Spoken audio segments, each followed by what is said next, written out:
I will definitely talk about digital signage, and namely in the retail space.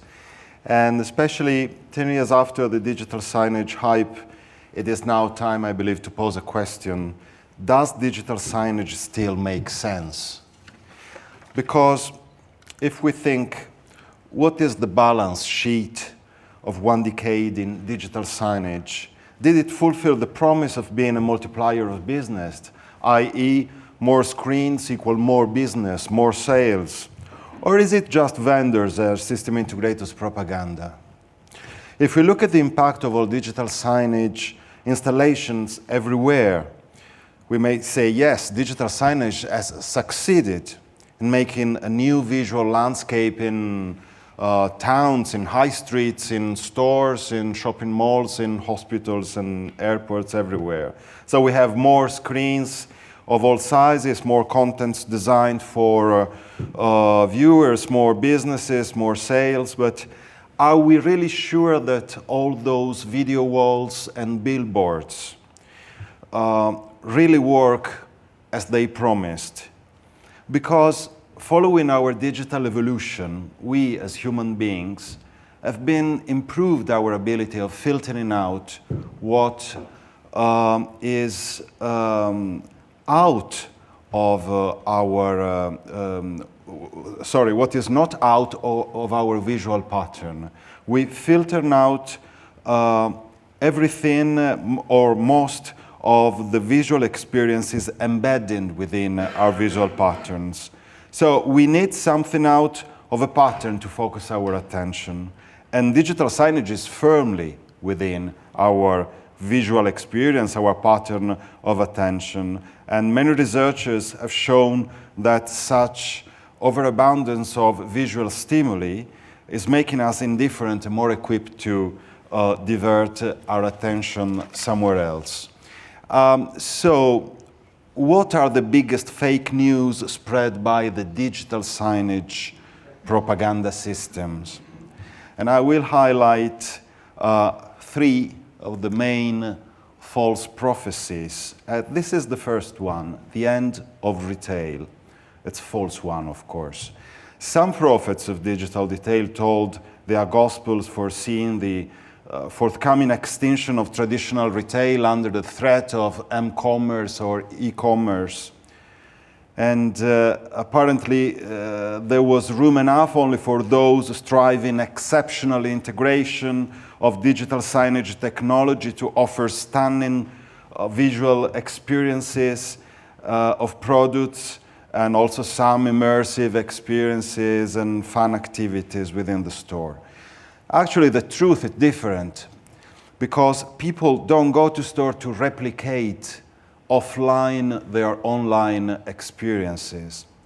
They don't need to go to physical places full of digital banners, calls to action, shouting from each sort of screens, and advertising replied everywhere. They go to store because they want a different experience, a more human, real, physical, memorable experience of the brand and its values.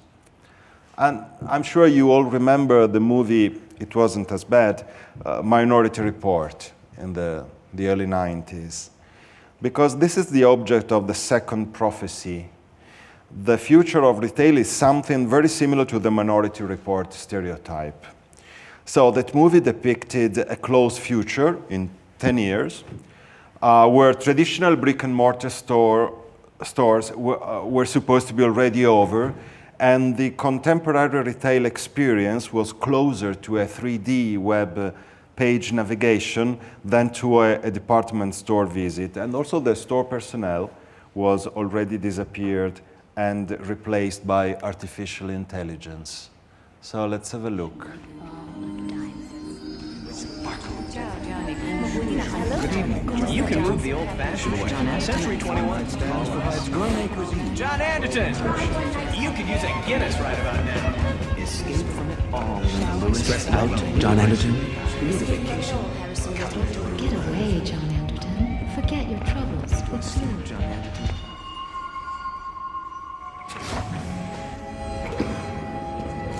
Hello, Mr. Yakamoto. Welcome back to the Gap.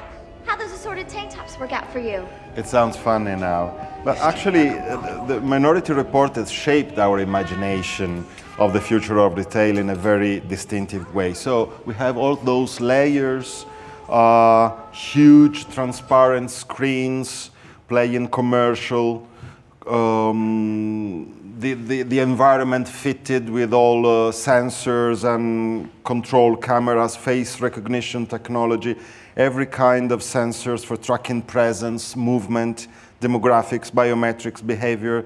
It's quite a dystopian landscape, quite frightening. Actually, could be feasible in a few years, or it's already in to a certain degree. But can you imagine this experience is just usable? All these hints may arrive to your brain and influence your behavior. Actually, we can compare this brave new world where all these systems know much more about us than we do, and the lack of human contact when retailing, to the actual prophecy of the end of retailing. I think not. I think this is just a nightmare, and it's not going to happen in retail. The third prophecy is about return, this magic word, because digital signage promised to be an automated multiplier for transactions. More display, more offer, more calls to action, more sales, more money.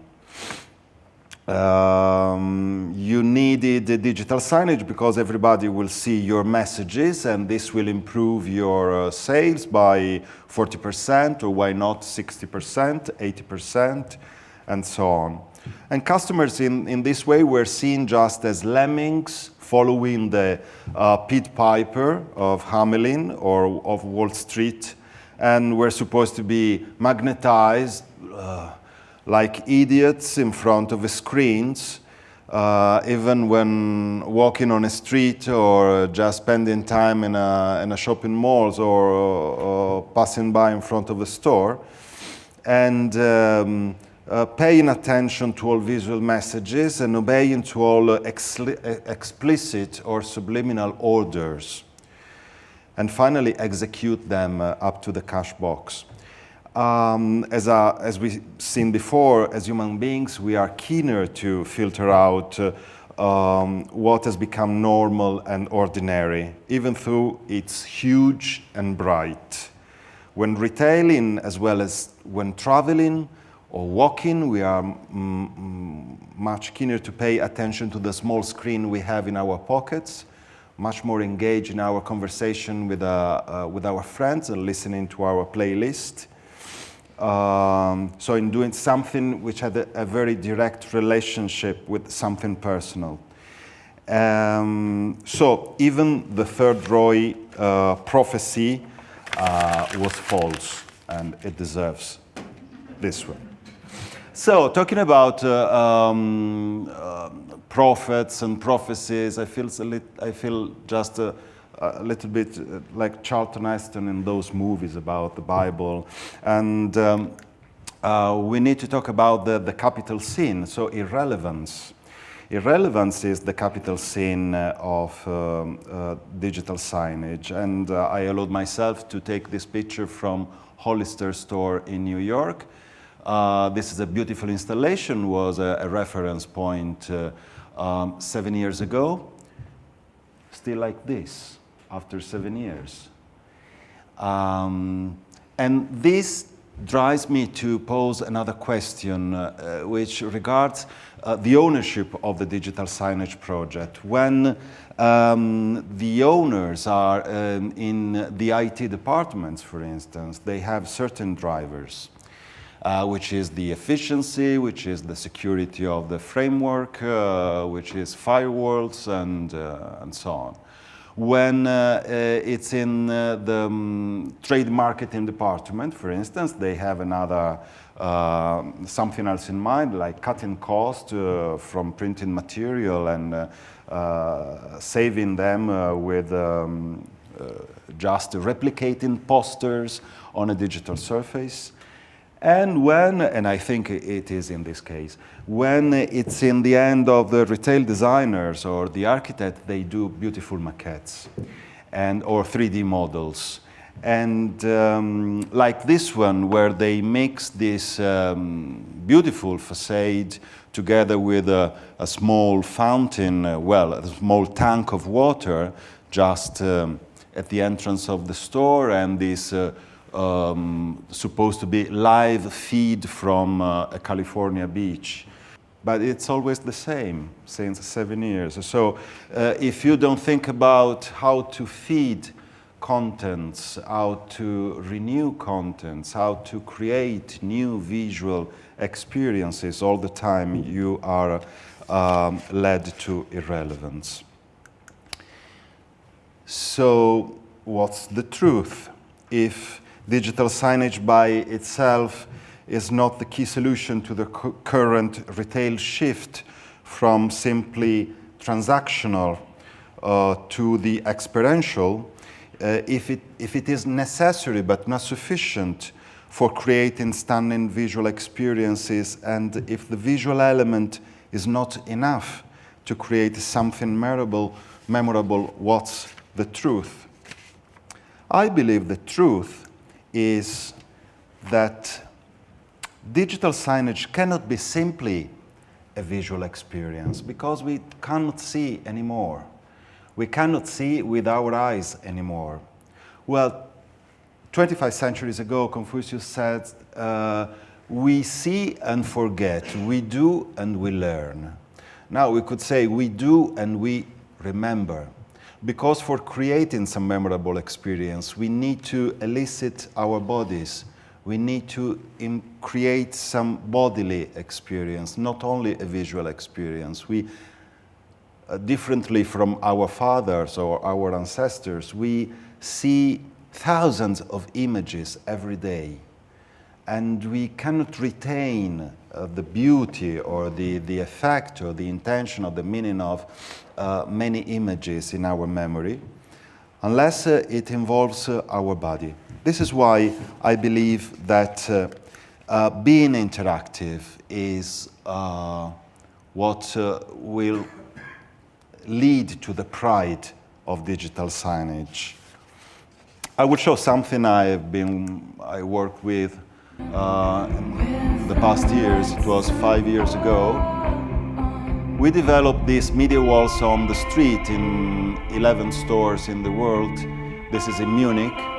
And we just launched these interactive installations. And we worked very much with the children because we wanted to involve children. We wanted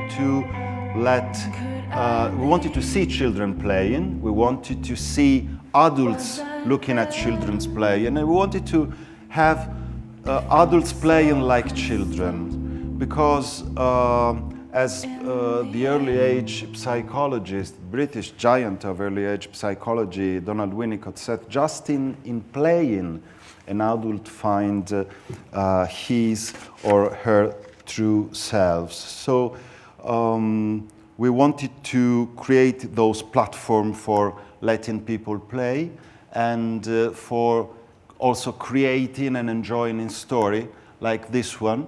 I just invite you to have a look at this small box you will be seeing in the following video. It is a radar touch, which is installed on top on the store window. We're in Milan, in the Cathedral Square, in the Duomo Square. And this device, it's big as this, transforms the whole surface of the store window into a touch surface. So this is the story of Pao, who is a small polar bear who, because of the global melting, lost his way home. And so he experienced a number of troubles. He went to town, he chased for food, he was hunted by the police. And people may, with a multiple choice during the narrative, 4 different multiple choices may help him to find his way home. And as you see, there is the the video wall, which was made by LCD paints, just 30 centimeters from the glass, and finally, for God's sake, the little bird finds its way home. Digital signage for creating an impact needs to be spectacular in many ways, because we are living in the society of the spectacle. This is a quotation, I allowed myself for a several quotation from the radical French philosopher, well, not all French philosophers are radical, but he was very radical. Guy Debord wrote this book in '69, and it was a harsh, hard criticism against consumerism, capitalism, and society in the television area. And he said that actually we live in a society of the spectacle, and this paradigm works very much and very well even today, where the spectacle is not in the collection of images that surround us, but it is really in the social relationship created by those images. And this fits, I believe, extremely well what we are experiencing now with the social media. And we created this kind of small show on the street, like this one in Barcelona. One actor, one stage. A simple effect. The audience. And this was recurrent and was very interesting. Also those ephemeral relationships created on the street and on the storefront between people who don't know each other in places like the high street, where people usually go for shopping or for feeling frustrated when they have no money for shopping.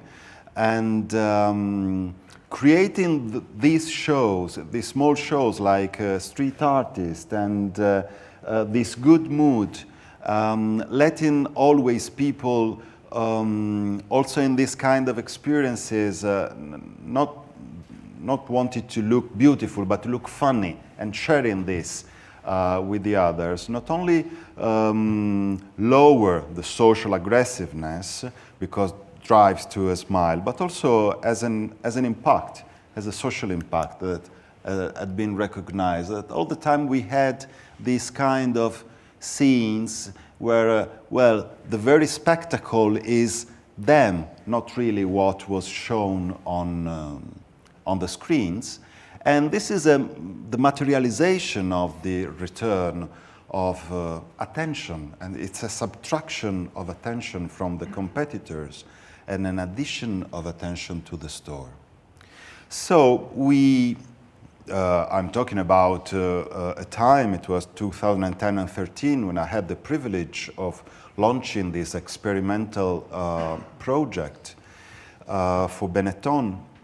And when I say experimental, I mean that we had the opportunity to test and fail and test and fail and test and fail many things, many times.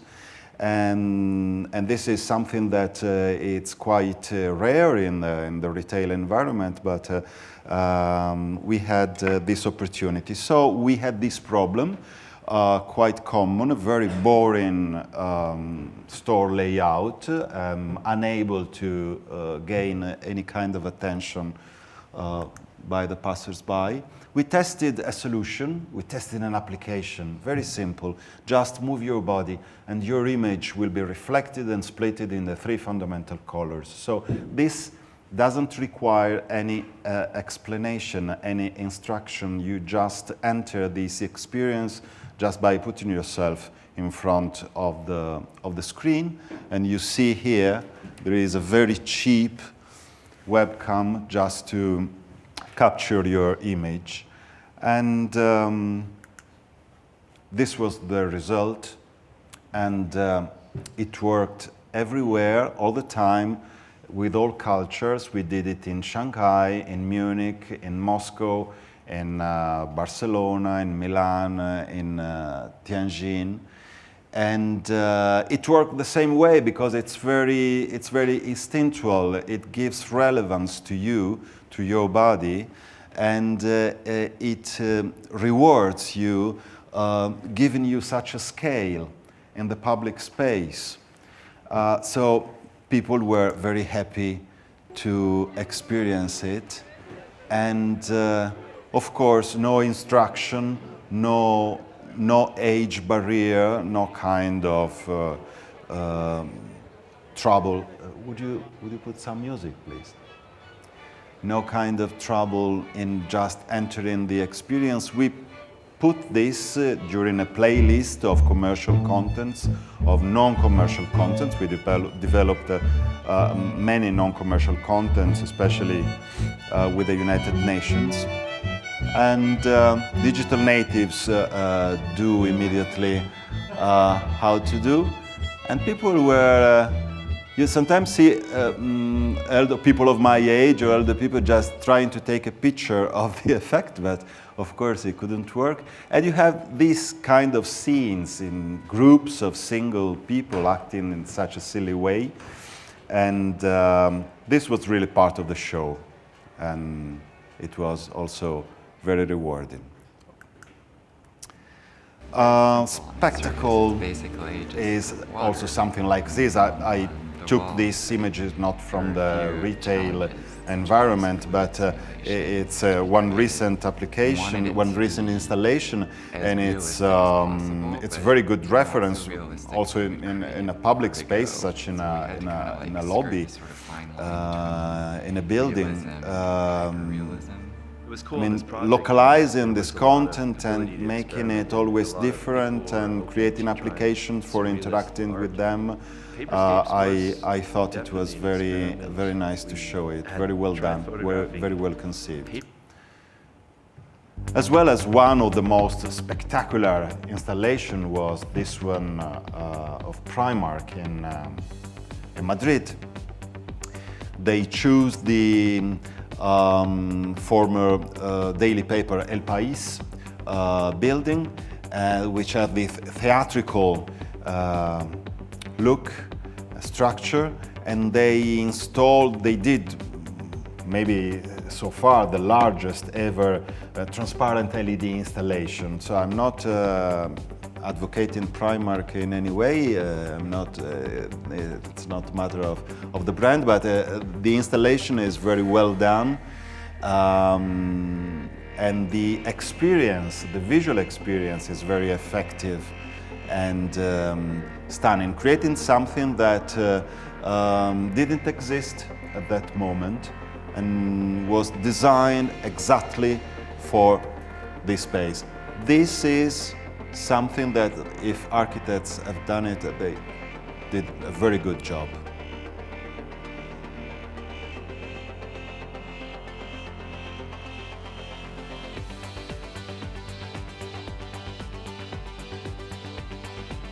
So the whole surface welcomes you, the whole building welcomes you when coming in, and a dramatic series of effects that of course may work because you see them from a distance.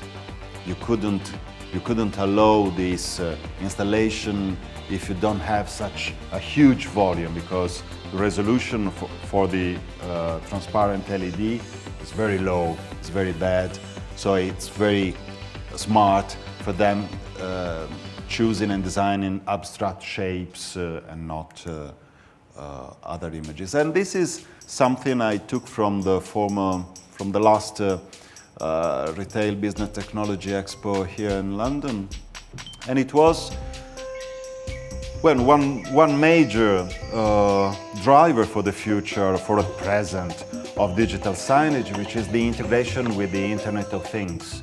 So when we have a number of objects, products, places with this spread intelligence, smartness, objects that are able to communicate with the people and vice versa, digital signage becomes the natural and the easiest destination for visualizing information, for visualizing meaning, and for visualizing the relationship between the objects and the people.